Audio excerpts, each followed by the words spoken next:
Hello everyone, my self अंकित गुप्ता और आज की वीडियो में हम डिस्कस करेंगे कन्फर्मेशनल आइसोमरिज्म।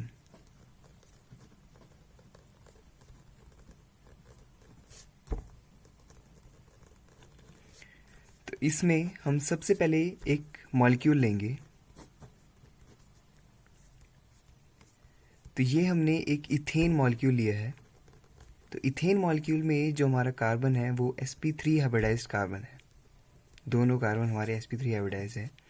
तो जो इस कार्बन के जो ऑर्बिटल हैं, जो दूसरे कार्बन से जो कंबाइन करेंगे तो एक सिग्मा बॉन्ड का फॉर्मेशन करते हैं। तो और ये सिग्मा बॉन्ड जो फॉर्म होता है ये सिलेंड्रिकल सिमेट्री रखता है।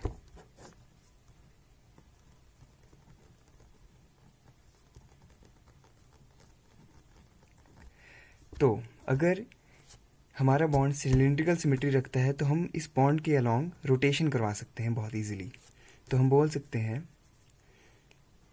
If electron density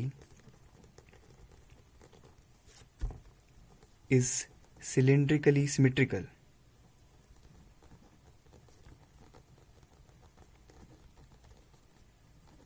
along internuclear axis,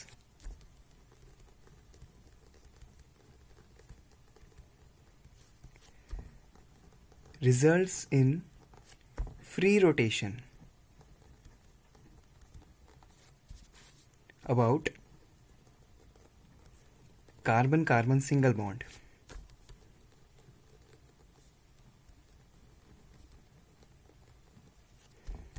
So, the isomeric form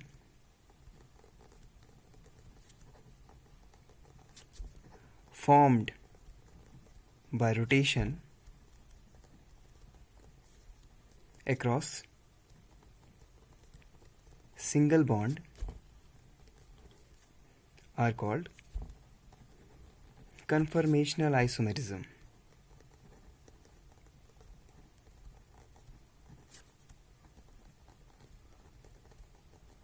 तो हम बोल सकते हैं सिंगल बॉन्ड के अलोंग जब हम रोटेशन करवाते हैं तो उसी को हम बोलते हैं कन्फर्मेशनल आइसोमेरिज्म। और इसी को हम बोल सकते हैं isomers having different spatial arrangement of atoms और ग्रुप्स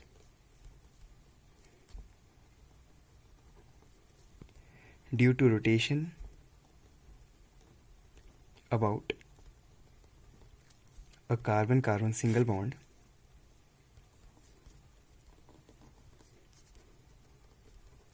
called conformational isomers.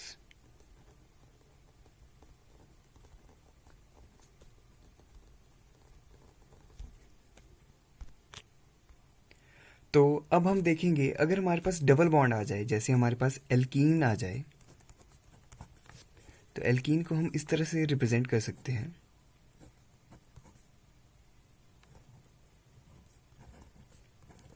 तो एल्कीन में जो हमारे पाई बॉन्ड होते हैं इससे हमारा फ्री रोटेशन रिस्ट्रिक्टेड हो जाता है। तो हम बोल सकते हैं so rotation is restricted in alkenes due to pi bond.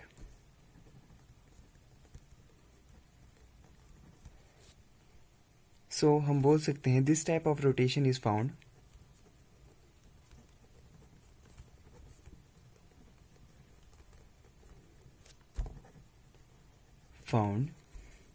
in alkanes, cycloalkanes and their derivatives.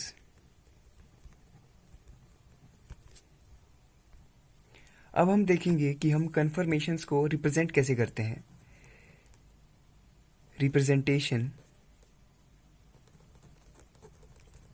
Of conformations.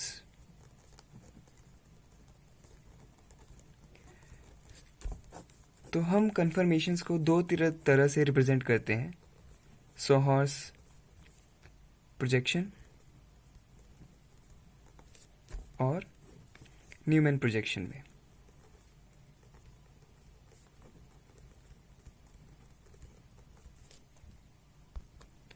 तो इसमें हम एग्जांपल लेंगे इथेन मॉलिक्यूल का।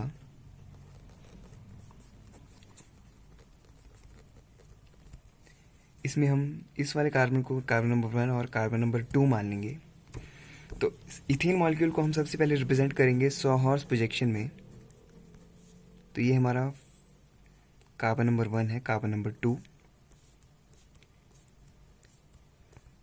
तो सॉहर्स प्रोजेक्शन में जो हमारे कार्बन एटम के जो बॉन्डेड हाइड्रोजन एटम्स हैं, तो कार्बन नंबर 1 और कार्बन नंबर 2 के जितने भी हमारे बॉन्ड हैं ये एक दूसरे को ओवरलैप करते हैं। तो इस फॉर्म को हम बोलते हैं एक्लिप्स्ड फॉर्म। एक्लिप्स फॉर्म में जो हमारा डायहेड्रल एंगल है, मतलब जो हमारा हाइड्रोजन कार्बन कार्बन और हाइड्रोजन के बीच का जो एंगल है ये 0 डिग्री का होता है। डायहेड्रल एंगल 0 डिग्री का होता है। इसमें जो हमारा कार्बन है ये sp3 हाइब्रिडाइज्ड है, तो इसकी ज्योमेट्री टेट्राहेड्रल है। तो इस कार्बन का जो हमारा बॉन्ड एंगल है वो होता है 109.28 डिग्री। अगर हम इस कार्बन को फ्रंट कार्बन और इस कार्बन को बैक कार्बन मान लें और फ्रंट कार्बन को हम फिक्स कर लें और बैक कार्बन के अलोंग 60 डिग्री से हम रोटेशन करवा लें क्लॉकवाइज डायरेक्शन में, तो हमें स्टैगर्ड फॉर्म मिल जाती है।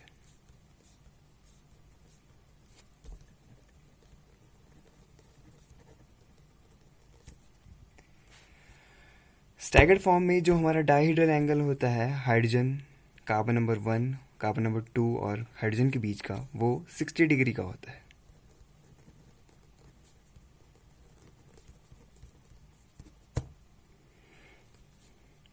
अब ये हमारा हो गया सॉहर्स प्रोजेक्शन। अगर हमें इसी को न्यूमैन प्रोजेक्शन में कन्वर्ट करना हो तो जो हमारा न्यूमैन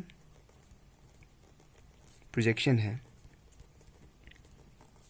ये हमें बताता है side view representation of molecule.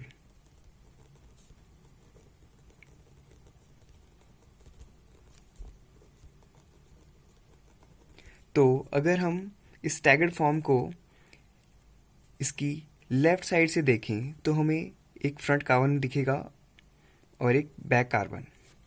तो न्यूमैन प्रोजेक्शन में फ्रंट कार्बन को एक डॉट से रिप्रेजेंट करते हैं और बैक कार्बन को एक सर्कल से। तो अगर हम लेफ्ट साइड से इस मॉलिक्यूल को देखें तो हमें ऊपर की तरफ कार्बन हाइड्रोजन का बॉन्ड दिखेगा और इसकी लेफ्ट साइड में कार्बन हाइड्रोजन और राइट साइड में भी कार्बन हाइड्रोजन का बॉन्ड दिखेगा।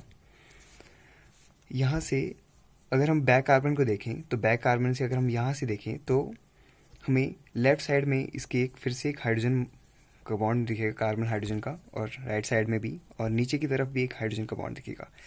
तो इस तरह से हम न्यूमैन प्रोजेक्शन हमने फॉर्म कर दी है। ये न्यूमैन प्रोजेक्शन का स्टैगर्ड फॉर्म में हमने बता दिया है। तो इस तरह से हम कन्फर्मेशन की रिप्रेजेंटेशन करते हैं।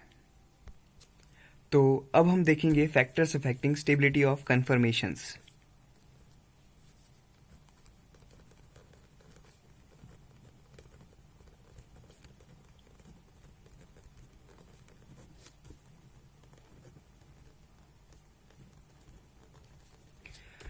तो कन्फर्मेशनल आइसोमर्स में हमारे पास मेनली 2 फॉर्म होती है, एक एक्लिप्स फॉर्म और स्टैगर्ड फॉर्म। तो इन दोनों में से कौन सा फॉर्म हमारा स्टेबल होता है, तो उसमें अब हम देखेंगे इनके फैक्टर्स कि हम कैसे इनकी स्टेबिलिटी को बता सकते हैं। तो हमारा पहला फैक्टर होता है टॉर्शनल स्ट्रेन। तो टॉर्शनल स्ट्रेन होता है हमारा due to repulsive interaction between bonds or electron pair on adjacent atom।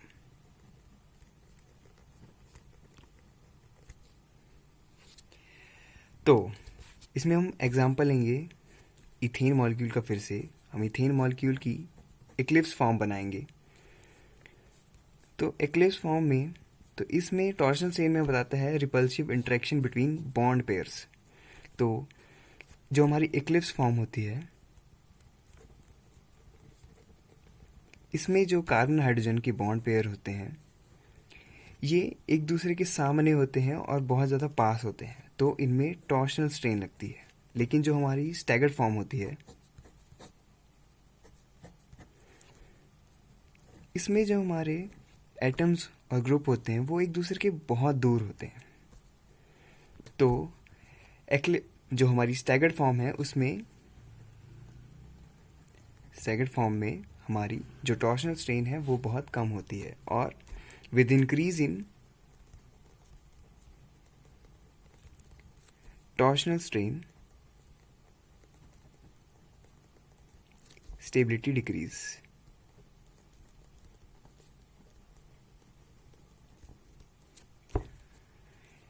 तो हम बोल सकते हैं हमारा जो स्टैगर्ड फॉर्म होता है वो मोर स्टेबल होता है एक्लिप्स फॉर्म के। टॉर्शनल स्ट्रेन में हमारा एक और पॉइंट होता है कि हमारा जो टॉर्शनल स्ट्रेन होता है remain constant in every molecule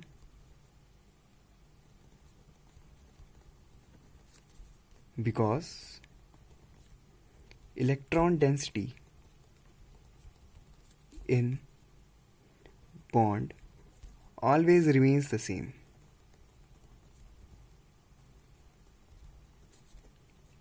मतलब जितने भी हमारे बॉन्ड पेयर्स होते हैं उनमें इलेक्ट्रॉन तो दो ही रहेंगे, तो जो हमारा टॉर्शनल स्ट्रेन है वो कांस्टेंट ही रहता है सभी मॉलिक्यूल्स में।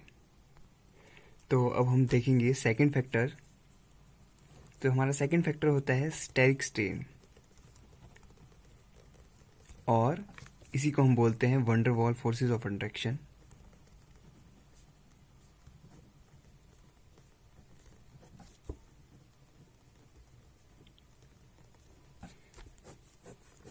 तो हमारी स्टेरिक स्ट्रेन होती है due to crowding around central atom. मतलब जैसे हम एग्जांपल लेते हैं इसमें फिर से एक्लिप्स फॉर्म का।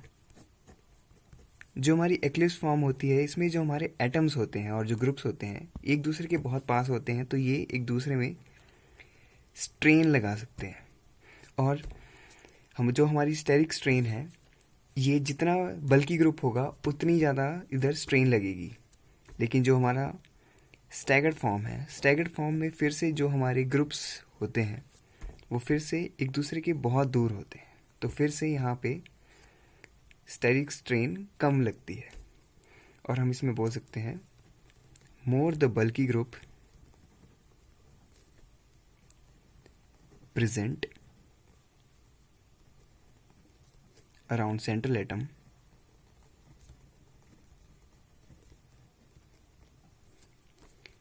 more will be the strain.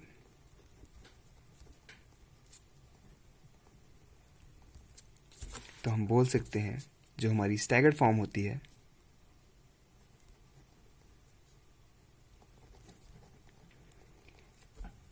is more stable than eclipsed form.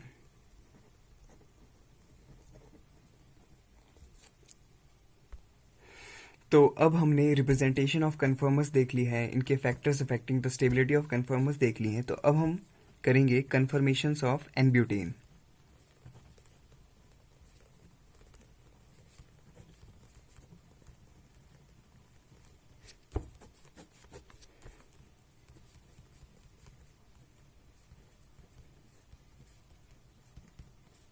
तो इन कार्बन एटम्स को हम नंबरिंग कर देंगे यहाँ पे।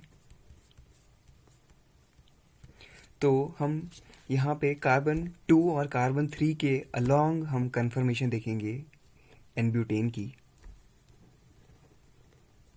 तो हम सबसे पहले ब्यूटेन को सॉहर्स रिप्रेजेंटेशन में बनाएंगे। इसका हम बनाएंगे इक्लिप्स फॉर्म।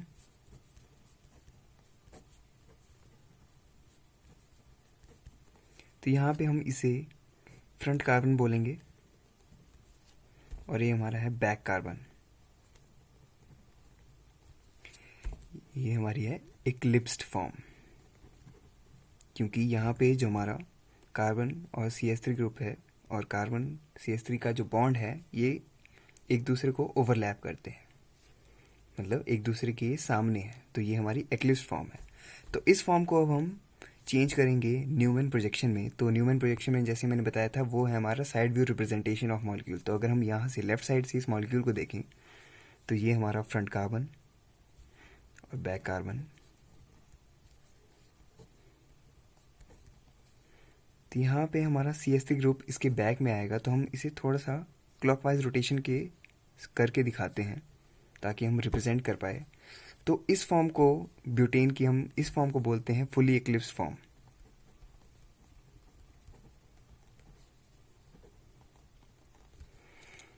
इस फॉर्म में जो हमारा स्ट्रेन होता है उसकी एनर्जी होती है 8.2 किलो जूल। तो अगर हम इसमें जो फ्रंट कार्बन है हमारा उसे फिक्स कर दें और बैक कार्बन को 60 डिग्री से रोटेट करें क्लॉकवाइज डायरेक्शन में, तो हमें इस तरह से मॉलिक्यूल मिल जाएगा।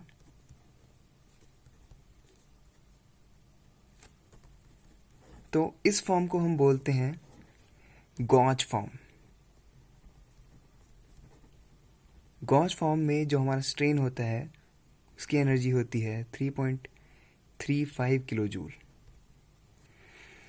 अब अगर हम गॉच फॉर्म में जो फ्रंट कार्बन को फिक्स करें और बैक कार्बन को फिर से 60 डिग्री से रोटेट करें,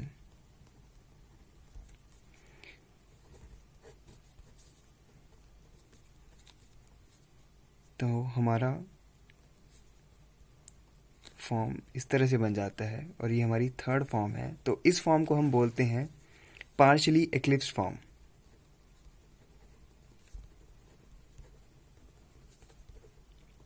पार्शियली एक्लिप्स फॉर्म में जो हमारे स्ट्रेन की एनर्जी होती है वो होती है 14.2 किलो जूल।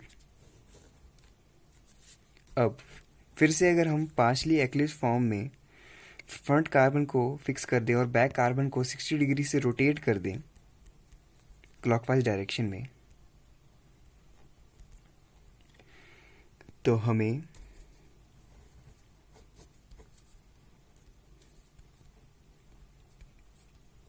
हमारी फोर्थ फॉर्म मिल जाएगी। इस फॉर्म को हम बोलते हैं एंटी फॉर्म, क्योंकि जितने भी इसमें जो ग्रुप्स हैं वो एक दूसरे के एंटी पोजीशन पे, मतलब जो हमारा CH3 ग्रुप है उसके एंटी पोजीशन में हमारा दूसरा CH3 ग्रुप है। अब हम इसके फ्रंट कार्बन को फिर से फिक्स करके इसके बैक कार्बन को अगर 60 डिग्री से रोटेट करते हैं,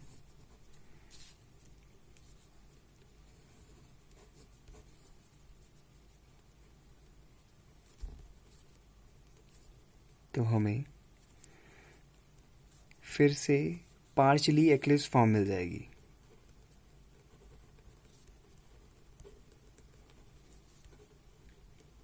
तो इस पार्शियली एक्लिप्स फॉर्म के फ्रंट कार्बन को अगर हम फिर से फिक्स करते हैं और बैक कार्बन को रोटेट करते हैं 60 डिग्री फिर से क्लॉकवाइज डायरेक्शन में, तो हमें गॉच फॉर्म मिल जाएगी।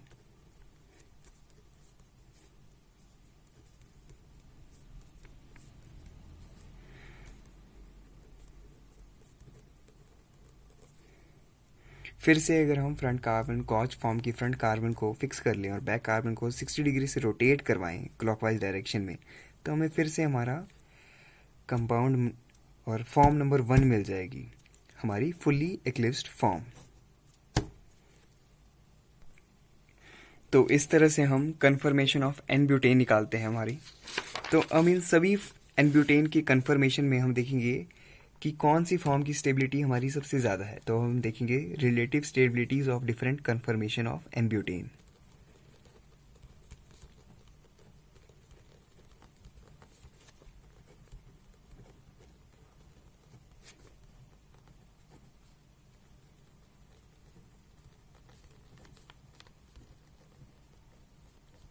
तो एन ब्यूटेन में जो हमारी सबसे स्टेबल फॉर्म होगी वो होगी हमारी एंटी फॉर्म, क्योंकि बिकॉज इस एंटी फॉर्म में जो हमारे CH3 ग्रुप हैं, जो हमारे बल्की ग्रुप हैं, आर फुल्ली स्टैगर्ड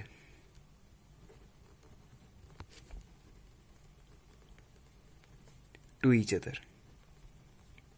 तो वो एक, तो इसमें जितने भी हमारे ग्रुप हैं एंटी फॉर्म में, ये कोई भी स्ट्रेन नहीं लगाते हैं तो सबसे ज़्यादा स्टेबल हमारी एंटी फॉर्म है। उसके बाद हमारी गॉच फॉर्म इससे थोड़ी कम स्टेबल है, क्योंकि इसमें जो हमारे CH3 ग्रुप है उनका स्टेरिक रिपल्शन लगता है। इससे कम स्टेबल हमारी पार्शली एक्लिप्स फॉर्म है, और सबसे ज़्यादा लीस्ट स्टेबल फॉर्म हमारी है फुल्ली एक्लिप्स फॉर्म।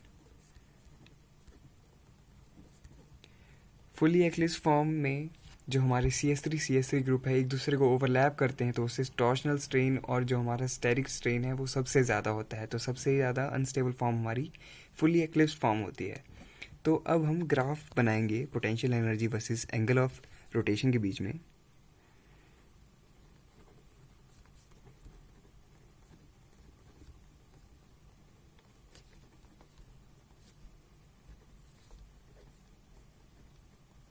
तो ये ग्राफ हमें बताएगा पोटेंशियल एनर्जी चेंज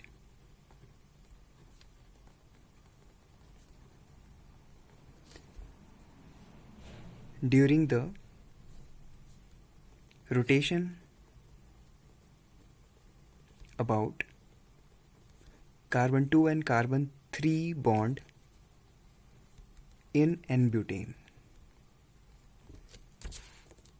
तो यहाँ पे हम y एक्सिस पे पोटेंशियल एनर्जी,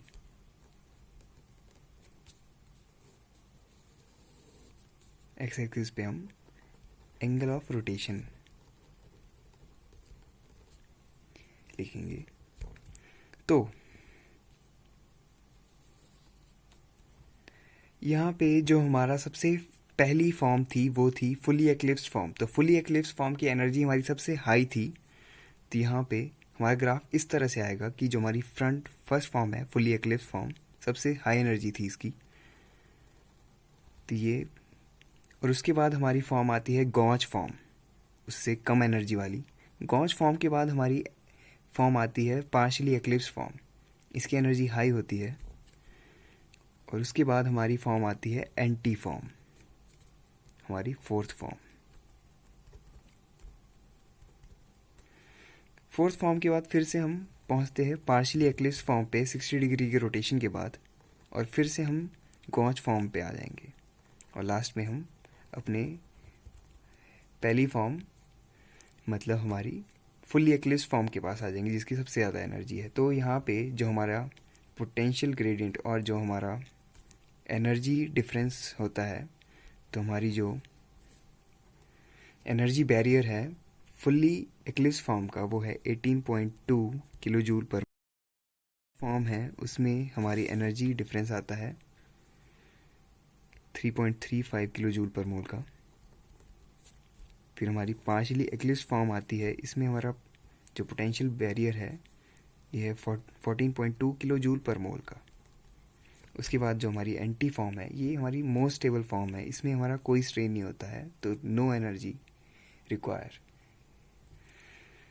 तो जो हमारा फुल्ली एक्लिप्स फॉर्म होता है इसमें हमारा 0 डिग्री रोटेशन होता है। उसके बाद हम 60 डिग्री का रोटेशन करवा के गॉच फॉर्म पे पहुंचते हैं। उसके बाद और 60 डिग्री का रोटेशन होता है, तो हमारा टोटल रोटेशन 120 डिग्री का हो जाता है। और उसके बाद 180 डिग्री के फुल रोटेशन के बाद हम पहुंचते हैं एंटी पोजीशन पे, और उसके नेक्स्ट फिर से 60 डिग्री का रोटेशन करवाते हैं, तो हम पहुंचते हैं हमारी पार्शियली एक्लिप्स्ड। और फिर से हम जब 60 डिग्री का रोटेशन करवाते हैं तो पहुंचते हैं हम अपनी गॉच फॉर्म पे। गॉच फॉर्म के बाद फिर से हम अपनी फुल्ली एक्लिप्स फॉर्म पे पहुंच जाते हैं 360 डिग्री के रोटेशन के बाद।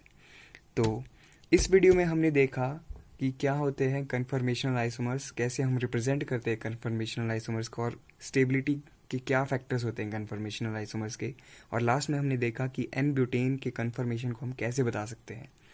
इसकी नेक्स्ट वीडियो में हम देखेंगे इंटरेक्टिंग ग्रुप की कन्फर्मेशन, मतलब उसमें जो हमारे ग्रुप्स होंगे वो कार्बन के अलावा जो जितने हमारे ग्रुप्स हैं उनको हम शो करेंगे।